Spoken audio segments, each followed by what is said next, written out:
In the backstage dressing room, Eminem leaned toward the mirror only to see his reflection still staring back at him, motionless even after he'd moved.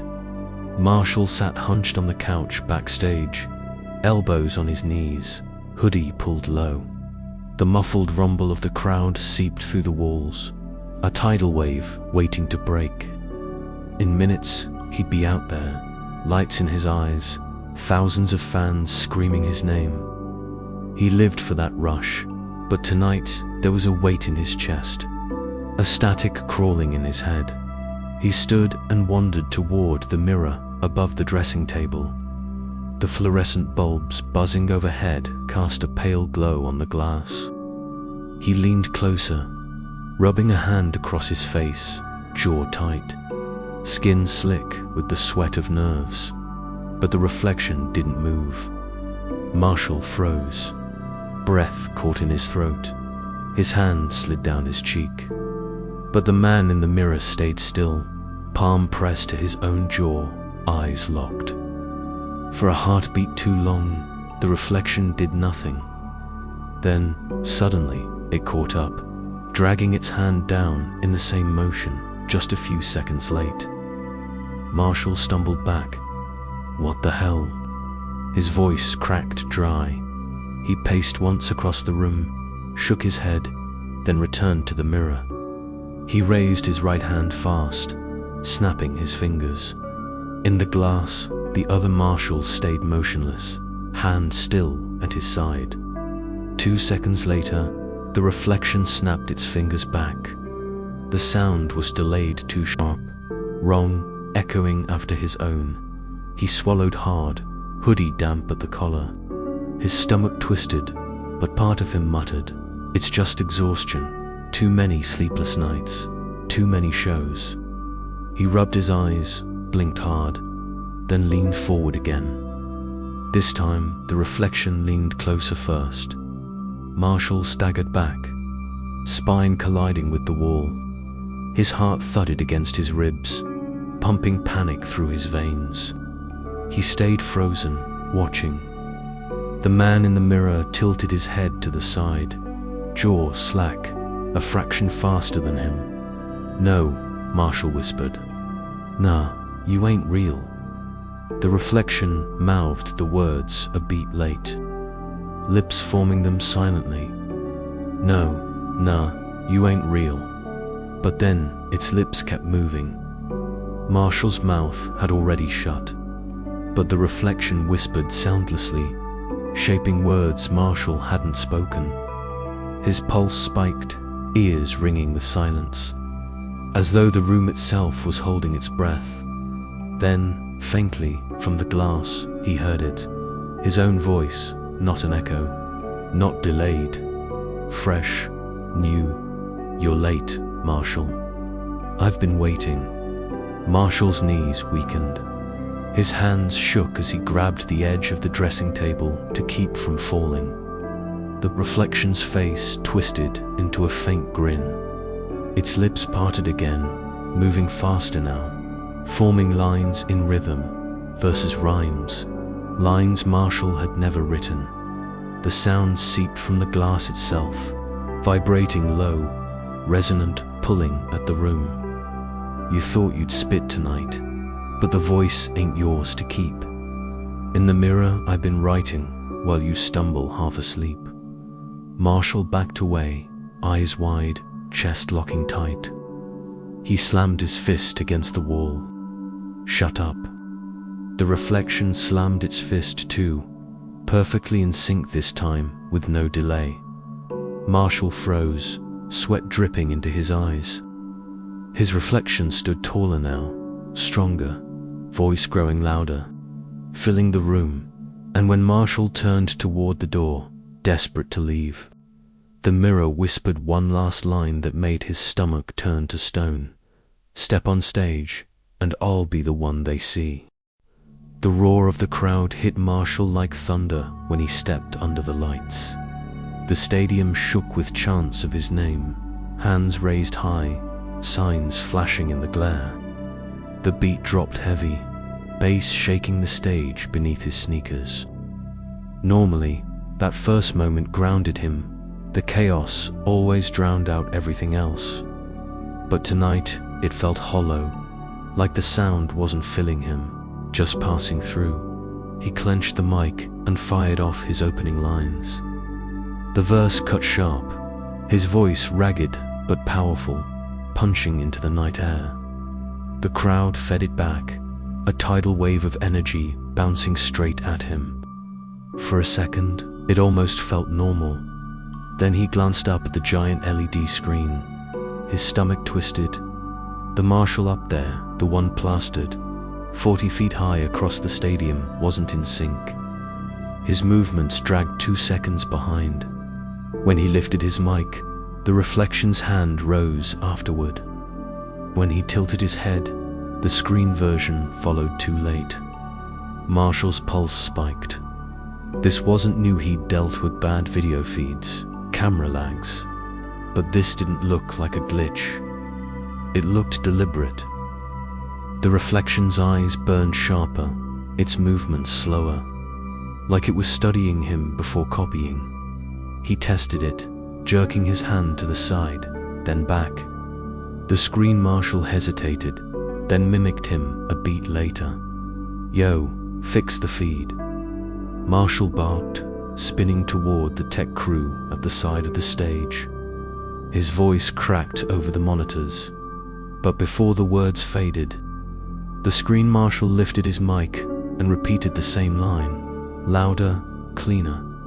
The crowd cheered, fists pumping, as if the reflection had been the one to say it first. Marshall's chest locked tight.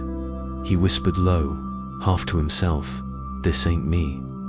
And that's when the reflection stopped lagging. It pulled ahead. The screen marshal spit his verse at half-second before Marshall even opened his mouth. The cadence was flawless, his own voice, but stripped of weakness, sharper, smoother, like someone had perfected him. The crowd went wild, chanting the lines back with blind devotion. Marshall tried to push forward, forcing the next bar. His throat cracked halfway through, ragged and human. But the reflection's voice soared clean over him, drowning him out. The screen version threw his head back, hoodie falling to his shoulders, sweatless and untouchable. It was him yet, not him. Better than him. Marshall's sneakers skidded on stage as he stumbled back. He shook his head violently, but the crowd wasn't looking at him. They were locked on the screen. On the marshal who wasn't breaking down, who wasn't choking on fear. He tried again, spitting a line out of sync, desperate to prove he still owned his own voice. But the reflection turned, eyes burning straight into his. For the first time, it wasn't performing for the audience, it was looking at him. And then, through the speakers, came his own voice. Not part of any verse, not part of the song. A whisper, cruel and intimate, amplified to fill the stadium. "You're the echo now." The crowd erupted like it was part of the show. Marshall dropped the mic a fraction, fingers shaking. His voice was still in the air, but it wasn't coming from his body anymore. It belonged to the reflection. Marshall's throat scraped raw as he forced another line out, but nothing carried. His lips moved, breath tore from his lungs, yet not a whisper reached the crowd. His voice was gone, and still the arena thundered with it. It poured from the giant LED screen above him, shaking the rafters, echoing in perfect cadence. His reflection hoodie up, eyes bright, sweatless, was spitting every bar flawlessly, half a beat ahead. The voice booming across the stadium wasn't the man on stage. It was the man behind the glass. Marshall's stomach dropped. He gripped the mic so tight his knuckles ached, shouting until veins bulged in his neck. "That's me. That's my voice." The words fell flat in his throat. No one heard, but the screen marshal shouted the same thing a second later. Louder, sharper, commanding the crowd's roar.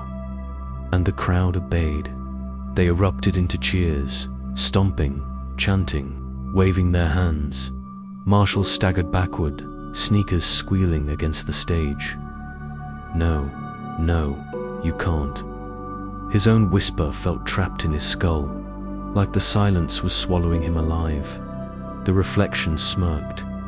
On screen, its lips curved into the same crooked sneer he'd worn his whole life, only colder. Its mouth moved, and the speakers bellowed lines he'd never written. "The man with the mic is hollow. The stage don't know his name. He's stuck inside the silence while I set the world aflame." The crowd went insane. They screamed those lines back, perfect, word for word, as if they'd known them all along. Marshall's pulse jackhammered in his chest. He spun toward the wings, searching for his crew. Anyone but the sides of the stage were empty. No security, no managers, no sound techs. Just darkness yawning beyond the lights. He turned back. The reflection wasn't copying anymore. It wasn't waiting for him. It was leading. It raised its mic, eyes glowing faint, and delivered verse after verse Marshall had never heard. Each bar was brutal, venomous, alive with a rhythm that felt stolen from his bones. The speakers vibrated with his voice, but purer, perfected, weaponized. Marshall screamed hoarsely, "Stop! Stop!" The sound tore his throat, but never left his lips. He dropped to one knee, clutching his head, ears ringing with silence. On screen, the reflection leaned closer, filling the LED wall with his face sharpened into something. Cruel, sweatless, untouchable, its grin split wider, lips moving in perfect sync with the flawless voice that wasn't his anymore. "You don't exist without me. You never did." The crowd's chant reached fever pitch, fists slamming in rhythm, stadium shaking like an earthquake. Marshall lifted his head, eyes wide, sweat dripping into them. And that's when he saw it. The reflection wasn't just on the screen. The pixels around its body rippled, bending, cracking like broken glass. One foot pressed forward. The surface stretched like water. A hand pushed out, glowing with static light, gripping the edge of reality itself. The reflection was stepping down from the screen. The LED wall behind Marshall split like torn fabric, pixels unraveling in showers of white static. The reflection pushed through, foot first, as if reality itself was nothing but water. Its sneaker hit the stage with a heavy thud, followed by the rest of its body stepping free. The crowd roared with devotion. To them, this was the show of a lifetime. They didn't scream in horror, they screamed in worship. Marshall stumbled back, chest heaving, mic slick in his grip. He forced sound into his throat, but only silence came out. His lips moved, but the speakers betrayed him, blasting the reflection's voice instead. The thing stood tall now. It was him, hoodie stance, the same cold stare but elevated.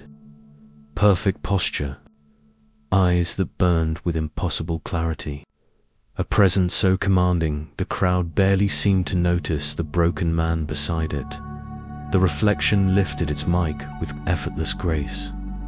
The arena boomed instantly with Marshall's own voice, sharpened to perfection. The echo's done, the source has come. The crowd ain't his, they're mine as one. The stadium erupted. Tens of thousands jumped in rhythm, stomping the ground so hard the stage shook. Marshall's vision blurred as lights swung wildly overhead, and panic clawed into his gut. They weren't even looking at him anymore. Every eye was fixed on the reflection. "No." Marshall rasped, his voice a broken gasp. He stumbled forward, thrusting his mic out like a weapon. "I'm Marshall. I'm the real one." But the crowd didn't hear him.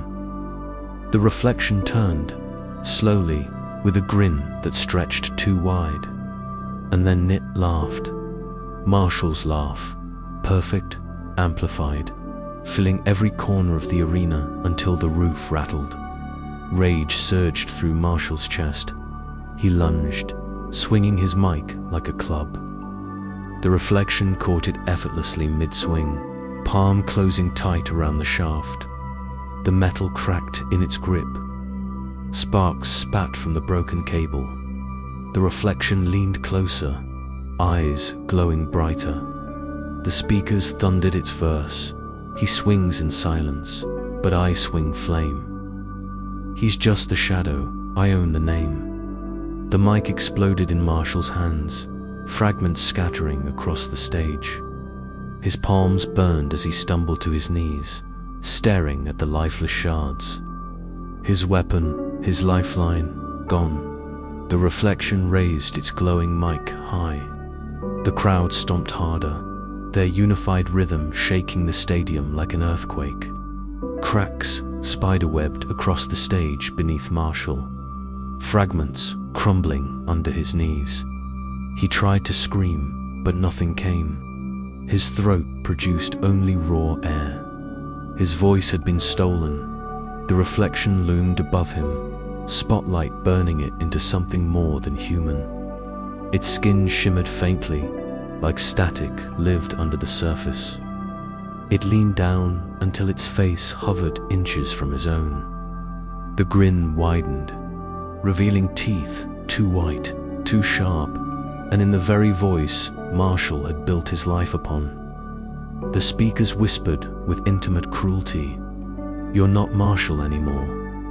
You're the silence now." The crowd erupted, chanting the line like a chorus, stomping in rhythm, deafening in their adoration. Marshall dropped his head, tears mixing with sweat as his body shook. The reflection rose tall, bathed in light.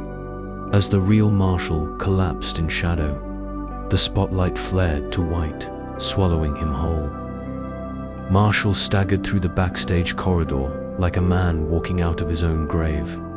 His chest heaved, throat raw, each breath scraping like glass. The roar of the arena shook the walls around him, but he knew the truth. None of that sound was his anymore. They were chanting for the other one, the flawless one. The reflection. He shoved open the dressing room door with his shoulder and stumbled inside. The fluorescent bulbs overhead flickered weakly, buzzing like angry bees. The air smelled faintly of burnt wiring, of sweat soaked deep into fabric. The mirror waited. Marshall gripped the edge of the dressing table, blistered palms pressing into the wood.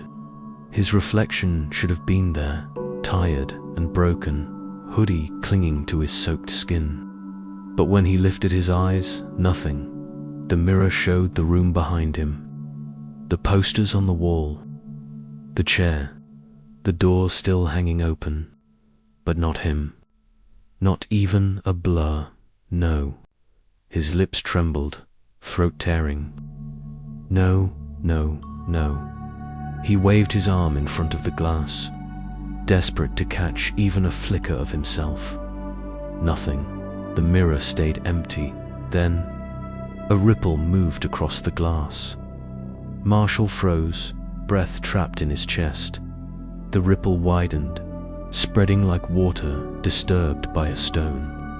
And out of it came a sound, his own voice. Not the shredded whisper he carried now, not the broken gasp clawing from his throat. This was strong, confident, sharpened like a blade. "I told you, Marshall. I'm the one they see." Marshall staggered back, crashing against the wall, palms spread flat as if bracing for a blow. His knees shook. The ripple deepened, forming faint shapes in the glass. For a heartbeat, his own face appeared smirking, eyes alight with cruel fire. Not tired, not broken, perfect. Then it vanished, leaving only blank emptiness again. Marshall crawled forward, tears stinging hot down his cheeks. He pressed his hand flat against a cold surface. "Please," he whispered, though no sound carried. "Give it back. Give me my voice." The glass pulsed once, faint, like a heartbeat beneath his palm, but it gave him nothing. From the arena, the roar of the crowd swelled higher. The walls shook with the force of their chant. "Marshall! Marshall!" He bowed his head, sobs tearing silently through him. The irony cut deep. The louder they screamed his name, the less he existed. He lifted his head one last time, staring into the blank mirror. No reflection stared back. No voice answered. And that's when the truth sank in, cold as death. The reflection hadn't just stolen his voice, it had stolen him.